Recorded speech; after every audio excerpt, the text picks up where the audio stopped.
Dapatkan hadiah wang tunai terkumpul RM10,000 Malaysia sepanjang siaran langsung bersama kami mengikut terma dan syarat. Kita jumpa nanti. Emosi ibu tunggal pastinya terganggu dengan masalah kesempitan hidup setelah hilang tempat bergantung, ketidakupayaan menanggung anak-anak dan berasa kesunyian demi menyara keluarga. Ibu tunggal terpaksa keluar bekerja sehingga mengakibatkan permasalahan lain yang timbul dan menjadi punca kepada tekanan. Saksikan saya Zaima Ali di Facebook page Selangor 3W secara langsung pada 9 Disember 2020 jam 2.30 petang. Mari memahami dan mendalami emosi ibu tunggal. Kita jumpa nanti. Bersama saya Azlin Arif dalam rentasan berita edisi 784. Antara paparan utama: penurunan penarafan Fitch bukti kegagalan Perikatan Nasional. Kemana Perikatan Nasional selepas langkah Perak? Malaysia perlu kerajaan stabil, kata pemimpin UMNO. Semakin ramai bertanyakan kes Tengku Adnan.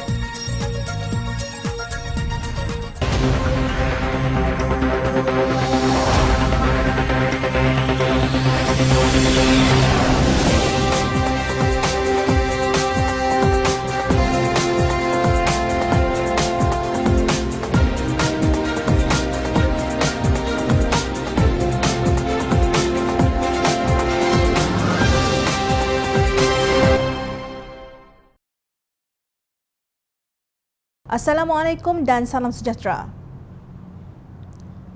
Nampaknya cabaran yang dihadapi oleh Kerajaan Perikatan Nasional semakin berat. Belum lagi kerajaan Tebuk Atap ini mampu menangani krisis ekonomi susulan serangan wabak COVID-19. Kini krisis itu dilihat semakin mendalam. Baru-baru ini Fitch Ratings, sebuah agensi penarafan kewangan antarabangsa, telah menurunkan penarafan kemungkinan penerbit IDR mata wang asing jangka panjang Malaysia kepada BBB+ dari A-. Inilah pertama kali Malaysia mengalaminya sejak krisis kewangan 20 tahun lalu.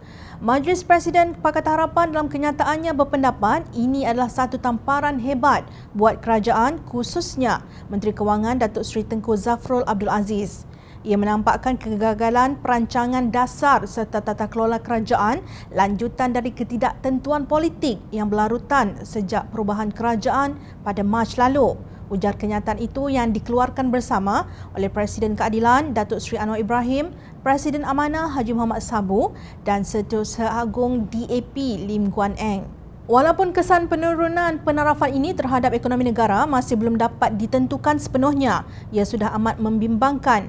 Apa yang jelas adalah langkah-langkah yang diusahakan Menteri Kewangan selama ini telah gagal memberi keyakinan sehingga berlakunya penurunan penarafan yang cukup serius ini, tegas Majlis Presiden Pakatan Harapan.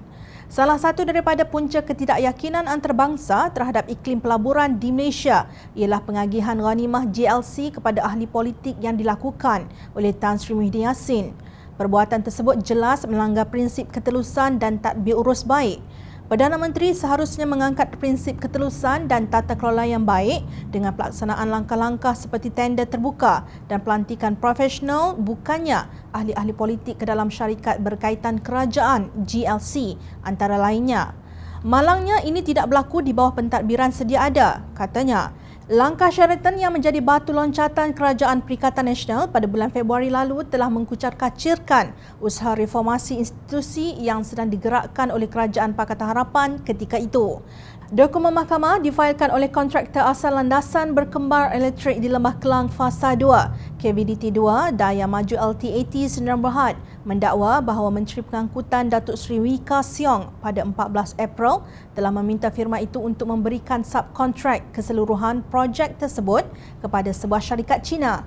Dokumen tersebut didedahkan oleh bekas Menteri Pengangkutan Anthony Lok Siu Fook di Dewan Rakyat. Setiausaha organisasi DAP itu mendedahkan keputusan Presiden MCA itu telah menyebabkan 8,512 pekerja hilang pekerjaan dan memberi kesan negatif kepada 261 syarikat pembekal yang kebanyakannya syarikat Bumi Putra. Projek tersebut dianugerahkan semula kepada Daya Maju Infrastruktur Asia Sdn Bhd DMIA, Lembaga Tabur Angkatan Tentera LTATJV setelah kos dikurangkan sebanyak 15%.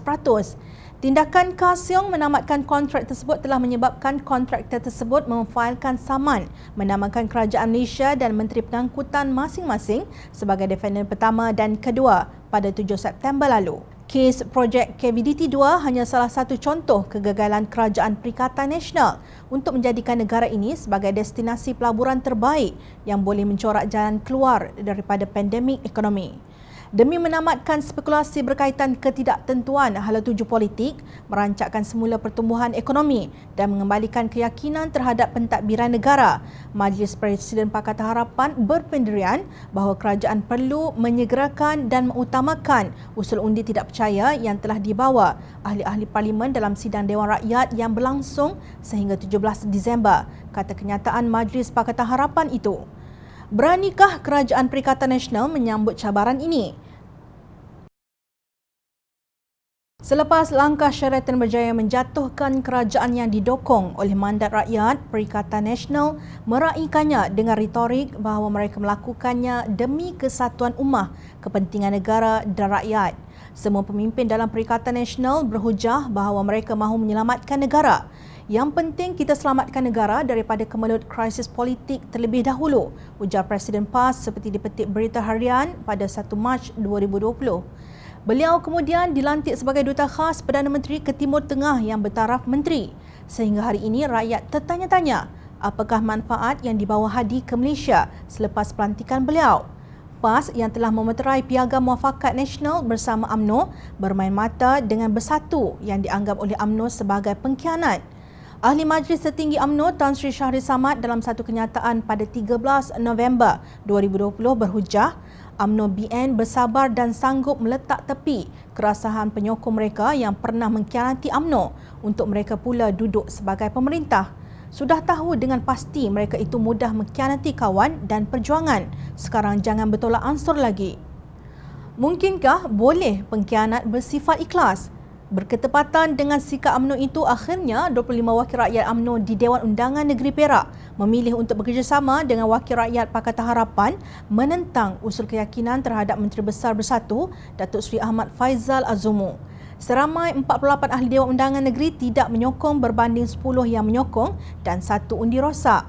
Lalu berteriaklah pemimpin PAS dan Bersatu menggelar UMNO pengkhianat. Kasihan sungguh, begitulah nasib pengkhianat yang dikhianati rakan sengkokolannya sendiri. Justru selepas ini, ke mana mereka?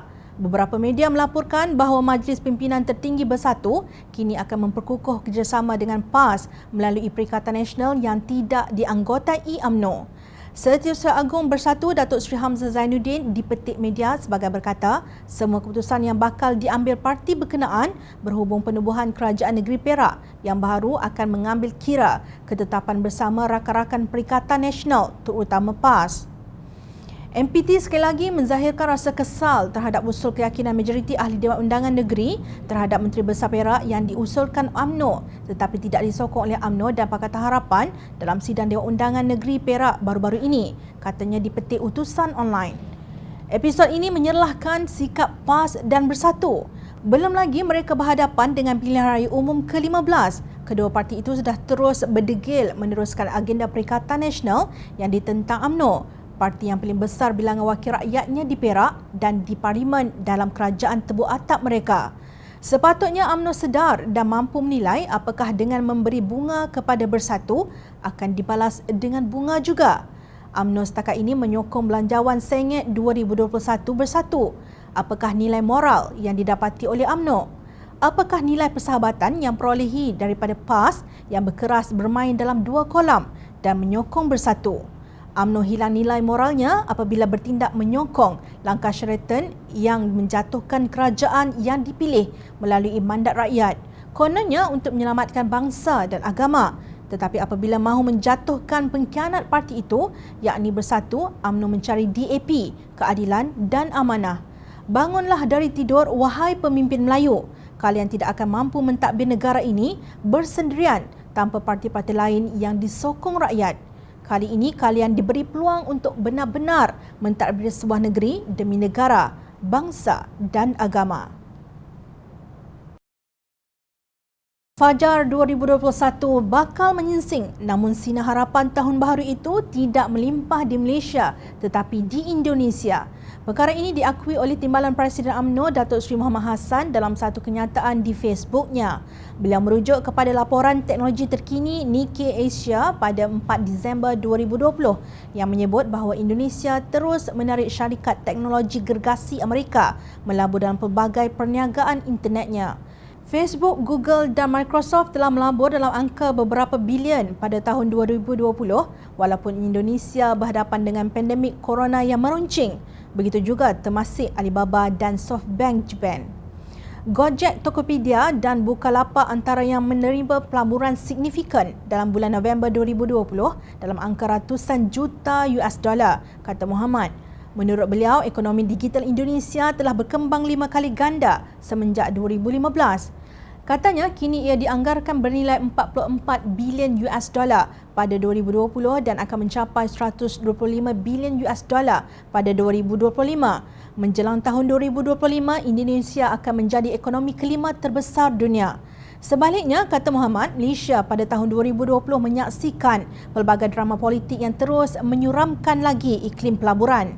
3 minggu dari sekarang akan menyingsinglah Fajar 2021. Kita akan mengakhiri tahun 2020 dengan tiada pencapaian penting, apatah lagi lonjakan baharu untuk kemajuan dan kebolehsaingan, ujarnya. Beliau berkata Malaysia jauh ketinggalan berbanding dengan negara jiran seperti Indonesia, Vietnam, Thailand, Cambodia dan Singapura yang terus menunjukkan pencapaian ekonomi yang berdaya saing, menarik pelaburan teknologi dan menjadi negara perindustrian yang penting. Sesuatu mesti dilakukan segera. Kelesuan iklim pelaburan kita tidak boleh berterusan begini. Malaysia bermula dengan ekonomi perindustrian berorientasi ekspor, katanya. Menurut Muhammad, sektor pertumbuhan baru seperti ekonomi digital, perbankan dan kewangan pula terus malar tanpa impetus pertumbuhan radikal. Banyak masa dan peluang dalam tahun 2020 telah terbuang. Agenda riset ekonomi mesti segera beralih kepada pertumbuhan yang berganda, pelaburan bermutu dalam sektor teknologi dan inovatif serta membuka pasaran dengan lebih agresif. Untuk itu, Malaysia mesti segera mempunyai kerajaan yang stabil, kabinet yang progresif dan dasar ekonomi revolutionary. Pandemik corona tidak lagi boleh dijadikan alasan untuk ekonomi terus pegun dan terencat sebegini. Sehingga sekarang kita tidak melihat sesuatu yang meyakinkan menjelang terbitnya Fajar 2021, tegasnya. PricewaterhouseCoopers PwC dalam kajiannya bertajuk The World in 2050 meletakkan keluaran dalam negara kasar KDNK mengikut pariti kuasa beli Malaysia di tangga 24 dalam tahun 2030, jauh di belakang Indonesia di tangga kelima. Dalam tahun 2050, firma perakaunan yang terkenal itu mengekalkan Malaysia di tangga 24 di belakang Bangladesh. Purchasing Power Parity PPP atau pariti kuasa beli ialah amount barang keperluan yang boleh dibeli di dalam sebuah negara dengan wang yang dihasilkannya. Jom Channel ingin bertanya kepada Muhammad, bagaimanakah Malaysia mampu segera menjadi yang terbaik semula di Asia Tenggara tanpa berlengah seperti yang beliau impikan jika Kabinet XXL ini hanya dipenuhi gerombolan kakistokrasi? Jangan beliau lupa, Kabinet XXL ini dan kos operasi yang ditanggung negara mendapat restu UMNO. Jika sikap pemimpin UMNO sendiri tidak berubah, maka bekas Menteri Besar Negeri Sembilan itu bolehlah terus bermimpi. Tindakan Suruhanjaya Pencegahan Rasuah Malaysia SPRM melepaskan bekas Menteri Wilayah Persekutuan Datuk Seri Tengku Adnan Tengku Mansur dari pertuduhan rasuah membabitkan suapan bernilai RM1 juta Malaysia telah dipersoalkan pelbagai pihak. Setelah Ahli Jawatan Kuasa Amanah Nasional Muhammad Faiz Fazil yang juga seorang peguam mempertikaikan tindakan tersebut, Persatuan Patriot Kebangsaan Patriot pula tampil dengan persoalan yang sama. Patriot menuntut SPRM mendedahkan apa sebenarnya perkembangan kes yang memerlukan siasatan lanjut sehingga Tengku Adnan dibebaskan daripada tuduhan rasuah. Presidennya Brigadier Jeneral Bersara Datuk Muhammad Arsyad Raji berkata menghentikan prosiding di mana kes tersebut sudah pun sampai ke tahap pembelaan sama sekali tidak dapat diterima.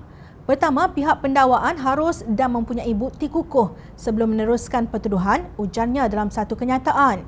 Menurut Patriot, perihal Tengku Adnan yang dibebaskan tidak dibebaskan DNAA dalam kes rasuah berjumlah RM1 juta merupakan kejutan kepada semua rakyat Malaysia yang memiliki hati nurani dan perasaan yang mendambakan kebenaran. Kami menuntut untuk mengetahui apa perkembangan terbaru itu. Kami juga menuntut untuk mengetahui siapa yang memberi arahan untuk menghentikan prosiding, katanya. Patriot juga membangkitkan mengenai 2 kes rasuah kepentingan awam yang terdahulu yang melihat tertuduh dibebaskan oleh mahkamah, iaitu kes Riza Aziz, One Malaysia Development Berhad, 1MDB yang juga anak tiri Datuk Seri Najib Razak. Kes kedua melibatkan bekas Ketua Menteri Sabah Tan Sri Musa Aman berhubung konsesi pembalakan dan pengubahan wang haram. Tidak ada alasan yang jelas diberikan kepada masyarakat untuk kedua-dua pembebasan tersebut yang membuat orang ramai memberi komen kasar terhadap pihak berkuasa, ujar Patriot.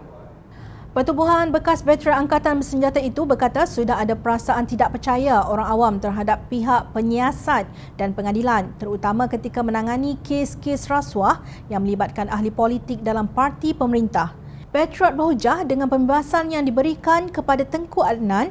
Orang ramai juga bertanya apakah baki kes mahkamah terhadap 5 ahli politik kanan UMNO, iaitu Datuk Seri Najib Razak, Datuk Seri Zahid Hamidi, Tan Sri Isa Samad, Datuk Bung Mokhtar dan Datuk Seri Aziz Abdul Rahim juga akan berakhir atau akan berakhir juga pada pelepasan tiba-tiba. Menurut Patriot, orang ramai sudah cukup mual dengan korupsi dan skandal yang berlaku di pejabat kerajaan dan ingin melihat pelakunya diadili dalam proses pengadilan secara keseluruhan. Pendakwaan dan rundingan separuh hati dengan tertuduh kerana dibebaskan di tengah-tengah prosiding hanya meninggalkan kata-kata kotor di mulut orang, termasuk anggota Patriot, menurut kenyataan itu. Kata Patriot, negara kita baru-baru ini dibebani dengan beberapa kes rasuah yang melibatkan pegawai dari Jabatan Imigresen, Jabatan Pendaftaran malah Jabatan Polis. Setiap hari kita mendengar laporan yang melibatkan kes rasuah. Patriot memandang serius terhadap kes rasuah yang melibatkan pemimpin politik. Menjijikkan apabila melihat ahli politik terbabit dengan tuduhan rasuah yang serius bebas bergaul dengan orang ramai.